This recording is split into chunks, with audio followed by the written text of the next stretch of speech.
Self-driving cars are one step closer to hitting our roads. The New River Valley has become a hotspot for driverless car research, and Virginia Tech's Transportation Institute took one of them out for a test drive this morning. 10 News reporter Taj Simmons went along for the ride and is live in Montgomery County to tell us all about it. Taj. Well, it was definitely an experience, I'll say that much. The ride was pretty slow, but fairly smooth, and there are times where I forgot that nobody was driving.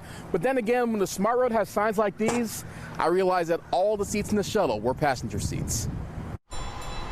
The future of transportation is coming to pick you up. We always look for these types of technologies and ways we can apply them to make transportation better. Andrew Alden and the Virginia Tech Transportation Institute are now testing the shuttle with no one behind the wheel. I tried to imagine my mother getting off a bus and getting onto this thing, and whether she would get onto an empty vehicle and push this button. The shuttle runs from the Institute down the Virginia Smart Road and back at 12 miles an hour with sensors guiding the way.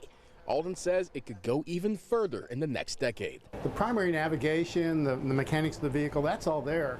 What we're looking at now is things like crash risks. This thing can stop very quickly. When it comes to driverless technology, Blacksburg is in the driver's seat.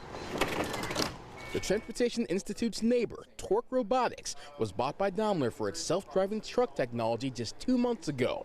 And VT students can now learn about the transit tech at the college's Automation Hub. The sole purpose of the Automation Hub is to get students in and have them start working with automated vehicles. The Transportation Institute says self-driving vehicles like this could end up at college campuses first.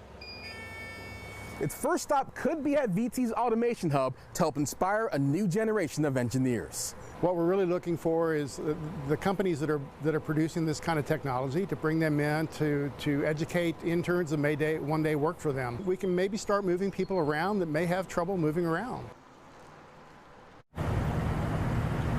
Now, even though they're taking this out for test drives, the Transportation Institute says shows like this are probably a few years away from being on the road.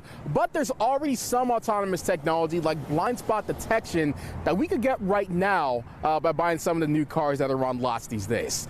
For now, reporting live from Blacksburg, Taj Simmons, 10 News, working for you.